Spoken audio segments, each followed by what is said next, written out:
Good day everyone, especially to you sir, I'm Jonas Biman Sanilla, and now I will discuss to you rules and traffic rules. First, sa stop sign.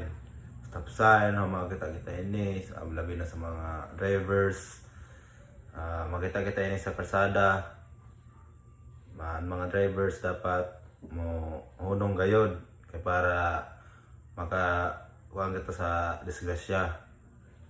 Second is no parking. No parking, nakita kita ini dapat dili mo parking anha. Pwede mo parking, pwede mo hunong pero dili dapat mag-standby. Example yun na magkarga kita, may musakay magkarga o magdiskarga pero dili dapat nga na mo bantay. Next is pedestrian lane line. Pag makita-kita nyo na sign, labi na sa mga highway, ang mga drivers dapat mo initiate kita, mo hunong kita o patabok nato ang mga mag-high, especially sa mga student o sa mga elderly person. Dapat sila na ay patabokon ang pagkita mo diretso sa ato biyahe. Next is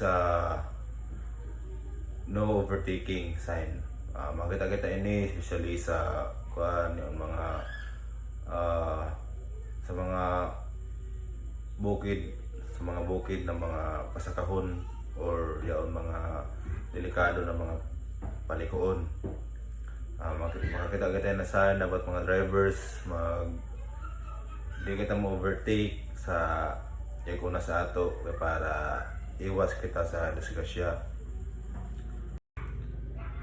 Next is no U-turn sign. Pag makita-kita ini na sign, dapat kita ng mga drivers dili kita mo liko na daan kay para dili kita makalapas sa balaod. Next is double solid yellow lane.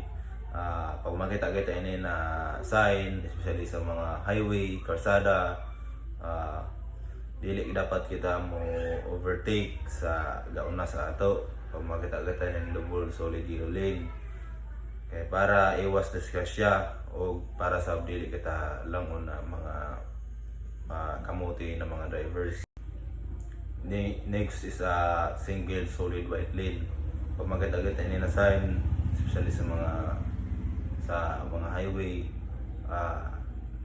dapat kung overtake kita, dapat sure na safe o huwag kasugat.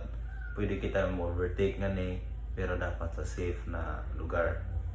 Next is broken white lane.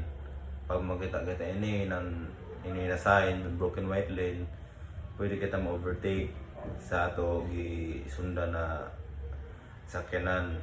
Pero amo na ako pagalaom kaya na dapat kayo safe kayo sa mag-overtake kita, dapat safe kayo wala ato kasugat pero pwede mo overtake.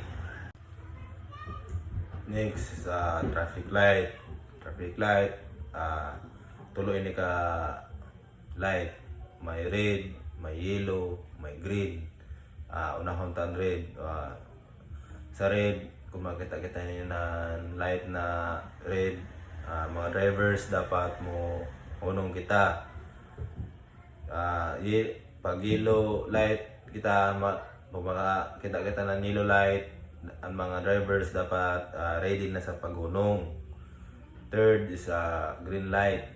Pag makita-kita ng green light, dapat ang mga drivers pwede na kita magpadagan sa ato mga motor vehicle.